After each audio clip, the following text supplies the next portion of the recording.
क्या आपने कभी गौर किया है कि कुछ लोग फितरी तौर पर खूबसूरती, आर्ट, म्यूज़िक, लग्जरी और पैसे की तरफ खींचे चले जाते हैं? क्यों कुछ लोगों का एस्थेटिक सेंस इतना शानदार होता है कि इनके घर में दाखिल होते ही एक प्रीमियम फील आती है? इस सब कुछ के पीछे एक सियारा काम कर रहा होता है, यानी प्लैनेट। अब वैदिक एस्ट्रोलॉजी के हिसाब से ये वीनस प्लैनेट है, यानी कि शुक्र, जिसको उर्दू में ज़ोहरा भी कहते हैं, एक नेचुरल बेनिफिक प्लैनेट है जो इंसान की ज़िंदगी में value, creation, relationships, aesthetic sense, पैसा और इसके अलावा हार्मनी क्रिएट करता है, डिफाइन करता है। जैसे मार्स एक्शन और ड्राइव देता है, सैटर्न डिसिप्लिन और लिमिटेशंस देता है, जिस घर में भी सैटर्न होगा वो लिमिट कर देगा। जुपिटर विजडम देता है, ग्रोथ देता है, लेकिन जिस घर में जुपिटर होगा उस घर पर काम करना होगा, लेकिन जहाँ पे उसकी एस्पेक्ट्स होंगी वो ग्रोथ पे जा रही होंगी। तो वीनस वो प्रिंसिपल है जो इंसान को अपनी चॉइसेस और अट्रैक्शन का मैप दिखाता है कि इंसान ने कहाँ से ये सारी चीज़ें हासिल करनी है, चाहे वो जॉब से हो, घर से हो, फॉरेन से हो, कहीं से भी हो, ये सारी चीज़ें वीनस दिखाता है। वीनस बताता है कि इंसान किस चीज़ की तरफ नेचुरली अट्रैक्ट होता है और कैसे रिलेशनशिप में वैल्यू क्रिएट करता है। जहाँ वीनस स्ट्रांग हो वहाँ इंसान beauty, art, music, design, refinement में नेचुरली बहुत कैपेबल हो जाता है। अब इसकी एक बहुत बड़ी मिसाल आप ये ले लीजिए कि जिसका वीनस बहुत अच्छा बैठा हुआ है, एग्जॉल्टेड बैठा है, शर्फ में बैठा है, उच्च का बैठा है, तो वो बहुत अच्छा सिंगर होता है, बहुत अच्छा आर्टिस्ट होता है। जैसे आप सिंगर की मिसाल ले लें, अरिजीत सिंह को देख लीजिए, आतिफ असलम को देख लीजिए। एक्टर्स की बात करें तो शाहरुख खान को देख लीजिए, फवाद खान को देख लीजिए, मायरा खान को देख लीजिए। अट्रैक्शन भी बहुत है, उनकी एक्टिंग भी बहुत अच्छी है। तो वीनस यहाँ पे बहुत बड़ा अहम रोल प्ले करता है बेसिकली। इसके अलावा वीनस जो है वो दुनियावी कंफर्ट और रिफाइंड लाइफस्टाइल के लिए इंसान की सेंसिटिविटी को बहुत रेगुलेट करता है। इंसान किस चीज़ को मीनिंगफुल और वैल्यूबल समझता है, ये वीनस डिफाइन करता है। वीनस की स्ट्रेंथ और डिग्निटी, उसकी प्लेसमेंट, यानी वो किस घर में बैठा है, उस घर का मालिक कौन है, उसके साथ योग कौन से बन रहे हैं, इन सारी चीज़ों से समझा जाता है। और जब वीनस शर्फ में हो, एग्जॉल्टेड हो, यानी पाइसेस में जैसे पिछले महीने रहा, अपनी हाईएस्ट पोटेंशियल को रिफ्लेक्ट करता है। लेकिन पाइसेस में रहने के साथ इधर सैटर्न और सन बैठे हुए थे, तो यहाँ पे वीनस अपनी पोटेंशियल को रिफ्लेक्ट नहीं कर पाया। और जब वीनस डेबिलिटेटेड होता है, यानी नीच का होता है, या ये कह लें कि कमज़ोर होता है, तो रिस्ट्रिक्ट कर देता है, बहुत सारे लेसन्स लेके आता है। ऐसे लोगों के रिलेशनशिप्स नहीं चलते, टूट जाते हैं, उनसे बहुत कुछ सीखने को मिलता है। यानी ज़रूरी नहीं है कि आपका रिलेशनशिप टूट गया तो ज़िंदगी ख़त्म हो गई, इंसान को समझ आती है कि लोग किस तरह एक्ट करते हैं। तो यहाँ पे वीनस ये सारी चीज़ें देता है। पैसे का कनेक्शन भी वीनस से है। वीनस सिर्फ रोमांस का प्लैनेट नहीं है, ये वैल्यू क्रिएशन और अट्रैक्शन का एक तरह से इंजन है।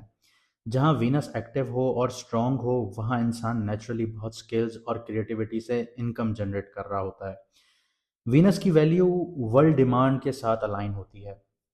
दूसरे प्लैनेट्स जैसे राहु है, जुपिटर है, मार्स है, इनकी एनर्जी उस प्लैनेट्स को स्ट्रैटेजिकली मल्टीप्लाई करती हैं, यानी वीनस की। अब इसकी एक मैं मिसाल आपको इस तरह से दूं कि वीनस अगर किसी की कुंडली में बर्थ चार्ट में 8th हाउस में बैठा है और राहु 9th हाउस में और 12th हाउस में, या कंसिडर कर लें 12th हाउस में बैठा है या 9th हाउस में बैठा है, तो अगर ऐसा इंसान किसी रिसर्च एंड डेवलपमेंट जैसी फील्ड में हो, इंजीनियरिंग में हो, ऑपरेशन थिएटर में काम करता हो, या आप ये समझ लें सर्जरीज करता हो, कॉन्फिडेंशियल काम करता हो, इंटेलिजेंस से जुड़ा हुआ हो, और वो ये सारी चीज़ें राहु को एक बेस बनाकर चले कि उसने फॉरेन में काम करना है या फॉरेन में क्लाइंट्स को सर्विसेज देनी है, तो उसके लिए एक्सेप्शनल फाइनेंशियल अपॉर्चुनिटीज़ क्रिएट हो जाती हैं।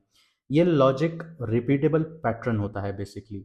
और इसके अलावा जब वीनस बहुत ज़्यादा स्ट्रांग होता है तो आपने ऐसे इंसान देखे होंगे कि जिनका कॉम्प्लेक्शन बहुत ही एवरेज होता है, लेकिन उनके जो फीचर्स होते हैं फेस के, वो इतने अट्रैक्टिव होते हैं कि इंसान दोबारा मुड़ के ज़रूर देखता है। बहुत चार्मिंग से होते हैं, फोटोजेनिक होते हैं, इमोशनली इंटेलिजेंट होते हैं, रिफाइंड होते हैं बहुत। जहाँ वीनस वीक होता है तो वो रिलेशनशिप कंफ्यूज कर देता है। एक रिलेशनशिप पे इंसान टिक नहीं पाता, सुपरफिशियल प्लेजर्स के पीछे भागता है, कभी इससे प्लेजर कभी उससे प्लेजर। वैल्यू जो है उस इंसान की डिस्टॉर्शन का शिकार रहती है। वीनस का लेसन जो है वो सिर्फ पैसा या रोमांस नहीं है, बल्कि इंसान को अपने इंटरनल वैल्यूएशंस और वर्ल्ड डिमांड को अलाइन करना सीखना होता है। अगर आप इस चीज़ को समझ जाते हैं तो आप पैसा भी कमा सकते हैं, आप अपना रोमांस भी इंजॉय कर सकते हैं, आप अपने पार्टनर के साथ एक हेल्दी, एक लॉयल, एक बेहतरीन रिलेशनशिप को एंजॉय कर सकते हैं। और आपका एस्थेटिक सेंस भी प्रिवेल होता है, अच्छा होता है, एलिवेट होता है, जिससे लोग आपकी तरफ मुतासर होते हैं, आपको मिलना पसंद करते हैं, आपसे बात करना पसंद करते हैं। तो ये वीनस की क्वालिटीज़ हैं। और अगर आप लोग ये समझना चाहते हैं कि आपके बर्थ चार्ट में वीनस कहाँ बैठा है और आप उसको अलाइन कैसे कर सकते हैं, और कौन सा ऐसा काम आप चुनें कि जिससे आपको पैसा आए या आपका करियर में ग्रोथ हो या आपकी लाइफ बेहतरी की तरफ जाए, तो अभी व्हाट्सएप का नंबर आपकी स्क्रीन पर आ रहा होगा, मैसेज करके आप अपना अपॉइंटमेंट बुक करवा सकते हैं। यहाँ पर जिन लोगों को अपना मून साइन नहीं पता, और मून साइन से ही रीडिंग आपको एक्यूरेट मिलेगी, तो मून साइन नहीं पता तो कमेंट सेक्शन में अपनी ओरिजिनल डेट ऑफ बर्थ लिखिए, आपको आपका मून साइन बता दिया जाएगा। और अगर आप लोगों ने अभी तक सब्सक्राइब नहीं किया तो सब्सक्राइब ज़रूर कीजिए, क्योंकि जब हम लाइव आएंगे, आपसे बात करेंगे, आपकी कुंडलियाँ देखेंगे, तो आप कमेंट नहीं कर पाएंगे। तो कमेंट करने के लिए आपको सब्सक्राइब करना पड़ेगा।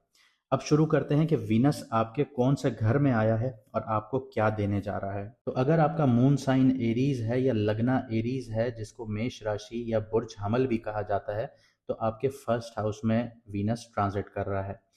और फर्स्ट हाउस के साथ साथ वो आपके सेवन्थ हाउस को भी एक्टिवेट कर रहा है, यानी आपकी पर्सनालिटी, आपका कॉन्फिडेंस, आपके पार्टनरशिप्स, आपकी शादीशुदा ज़िंदगी, आपके रिलेशनशिप्स, और जिनकी शादियां नहीं हुई उनके लिए यहाँ पे चांसेस क्रिएट कर रहा है।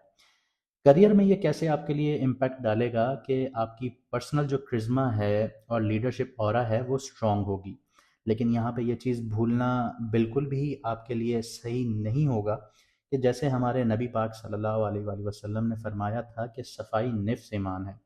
तो जब तक आपकी पर्सनालिटी में सफाई सुथराई नहीं होगी, यानी आप अपने आप को एक अच्छा प्रेजेंटेबल इंसान नहीं पेश करेंगे, तब तक ये चीज़ें आपके हक में काम नहीं करेंगी। आपने अक्सर और बेशतर ऐसे लोगों को भी देखा होगा जो मस्जिद तो जाते हैं, लेकिन उनसे बदबू आ रही होती है, पसीने की बदबू होती है, कि उनके साथ जो जमात में खड़े होते हैं वो बहुत अनकंफर्टेबल हो जाते हैं। तो इसी तरह आपको अपना ख्याल रखना होगा, अपने ऊपर आप खुशबू लगाइए, इत्र लगाइए, परफ्यूम से लगाइए, लेकिन अपनी पर्सनैलिटी को प्रेजेंटेबल बनाइए।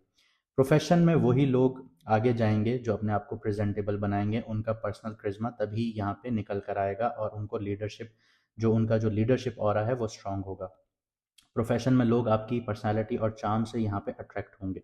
प्रमोशंस भी मिल सकते हैं, रिकग्निशंस भी मिल सकती हैं, कोलैबोरेशंस में यहाँ पे आपको यही चीज़ हेल्प कर सकती है। सातवीं नज़र के थ्रू जो आपका सेवन्थ हाउस एक्टिव हो रहा है, तो वो आपको पार्टनरशिप्स में, एग्रीमेंट्स में बहुत स्मूथनेस और डिप्लोमेटिक एडवांटेज देगा। अगर आप नबी पाक सल्लल्लाहु अलैहि वसल्लम की ज़िंदगी मुबारक उठा के देखें तो वो बहुत अच्छे डिप्लोमेट थे। लेकिन उन्होंने एक बात कही थी कि जब आप मीटिंग करने जाते हैं किसी से, तो अपने लिए एक बहुत अच्छा साफ सुथरा लिबास पहने और अपने खुशबू ज़रूर लगाइए। ये दूसरे इंसान पे एक इम्प्रेशन छोड़ता है। हमारे यहाँ आपने काफ़ी लोग देखे होंगे कि मुंह उठाते हैं और चल पड़ते हैं किसी से भी मिलने के लिए। ये चीज़ कभी भी गवारा नहीं करती अगले इंसान को जब वो आपको देखता है। First impression is the last impression, ये ऐसे ही नहीं कहा गया।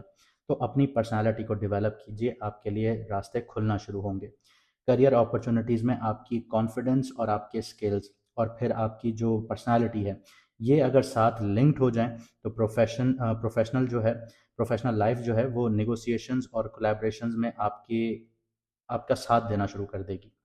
अब रोमांटिक लाइफ की बात करें तो सेवन्थ हाउस जो है वो लिब्रा है आपका, और वीनस इसको रूल करता है। तो यानी मैरिड कपल्स जो हैं उनमें हार्मनी देखने को मिलेगी। जो लड़ाई झगड़े चल रहे थे वो यहाँ पे सॉर्ट आउट होंगे, अंडरस्टैंडिंग होंगी, इमोशनल बॉन्डिंग जो है वो इम्प्रूव होगी। सिंगल एरीज जो हैं उनको नए रोमांटिक कनेक्शंस मिल सकते हैं, प्रपोजल्स के चांसेस मिल सकते हैं, शादी की बातें चल सकती हैं। लेकिन यहाँ पे थोड़ा सा सब्र भी रखना होगा, क्लैरिटी भी चाहिए होगी आप लोगों को। और अगर आप लोग रिश्ता कर रहे हैं तो प्रॉपर रिसर्च के साथ कीजिएगा। इमोशनल इंटेलिजेंस और चार्म अब आपका नेचुरली हाईलाइट होगा। अपने रिलेशनशिप्स में ईगो या इम्पल्सिव रिएक्शंस जो हैं वो अब आप लोगों ने अवॉइड करने हैं, क्योंकि आप लोग बहुत ज़्यादा इम्पल्सिव होते हैं। क्योंकि एरीज जो है उसका लॉर्ड जो है वो मार्स है और वो बहुत इम्पल्सिव रिएक्शंस देता है। कम्युनिकेशन और म्यूचुअल रिस्पेक्ट पर फोकस कीजिए, तभी आप लोग यहाँ पे हासिल कर पाएंगे जो आप हासिल करना चाहते हैं।